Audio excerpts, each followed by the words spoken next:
Okay, so now with respect to a tf-idf, let's try to understand how we can do a sentiment analysis. So it's not a big things, but yeah, I believe we should know about it. So here, sentiment with tf-idf. Yeah, so tf-idf is something that we are going to use it for a vectorization.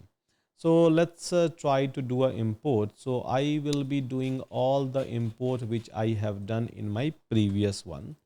I don't want to rewrite the same code once again. So here, this is the import that you have to do, and we are going to perform the sentiment analysis. Yeah, we are going to perform the sentiment analysis over here. So here I'm going to prepare my X, by the way. So my X data is nothing but let's suppose I'm going to consider this as a X data. It's already prepared. So I love the movie. It was a great experience.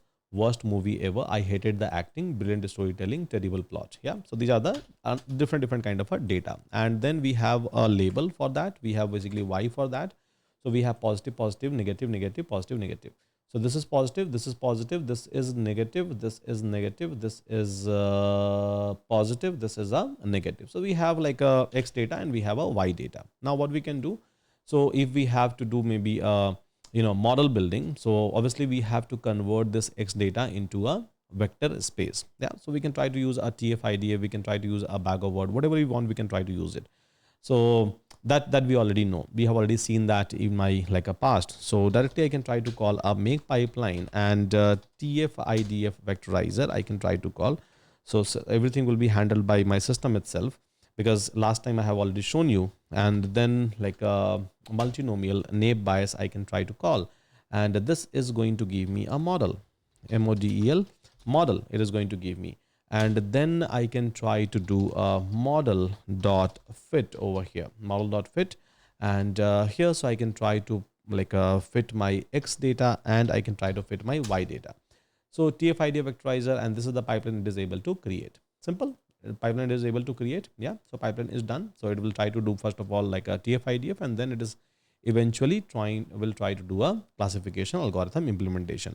Then I can try to call a model dot predict, and I can try to pass some data. Yeah, I can try to pass some data. So maybe if I'm going to pass the movie was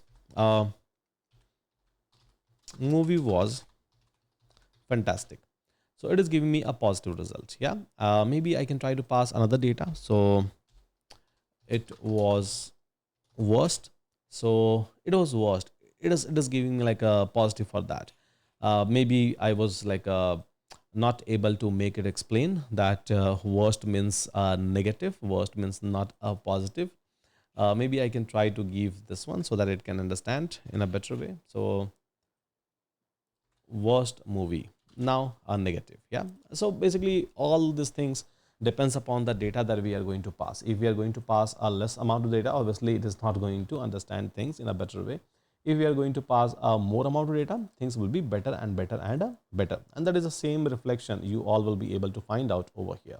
But yeah, so if we are trying to build like something like this, a sentiment analyzer, so I can try to build it with the help of tf-idf, and then I can use any kind of a classification model within the same. So with that, guys, thank you so much. Take care, and see you again in my next lecture.